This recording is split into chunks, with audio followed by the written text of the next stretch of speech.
અમરેલી જિલ્લાના વડિયામાં મુસ્લિમ સમાજ દ્વારા પવિત્ર મોહરમ પર્વ શ્રદ્ધાભેર ઉજવવામાં આવ્યો હતો. ઇમામ હુસૈનની શહાદતની યાદમાં આયોજિત આ પર્વમાં વિવિધ કમિટીઓ દ્વારા તૈયાર કરાયેલા કલાત્મક તાજિયા આકર્ષણનું કેન્દ્ર બન્યા હતા. નગરના મુખ્ય માર્ગો પરથી તાજિયાનું જુલુસ નીકળ્યું હતું, જેમાં મોટી સંખ્યામાં લોકો જોડાયા હતા. આ પ્રસંગે વડિયાના ગાંધી ચોક સ્થિત રામજી મંદિર પાસે સ્થાનિક હિન્દુ યુવાનોએ તાજિયાના જુલુસમાં સામેલ લોકોને આઈસ્ક્રીમનું વિતરણ કરી કોમી એકતા અને ભાઈચારાનું ઉત્તમ ઉદાહરણ પૂરું પાડ્યું હતું. સમગ્ર કાર્યક્રમ દરમિયાન શાંતિ અને સલામતી જળવાઈ રહે તે માટે પીઆઈ ગોહિલના નેતૃત્વમાં પોલીસ દ્વારા ચુસ્ત બંદોબસ્ત ગોઠવવામાં આવ્યો હતો. જય હિન્દ જય ભારત. આજે મુસ્લિમ બિરાદરોનો તહેવાર હોય, મોહરમ હોય.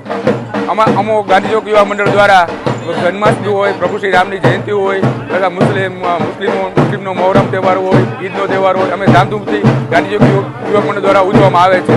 અને આજે ગાંધી ચોક યુવક મંડળ દ્વારા મુસ્લિમ બિરાદરોને પ્રસાદી રૂપે આઈસ્ક્રીમનું વિતરણ કરવામાં આવે છે. સૌને ગાંધી ચોક યુવા મંડળ તરફથી નમસ્કાર. જય હિન્દ જય ભારત. મહાદેવર.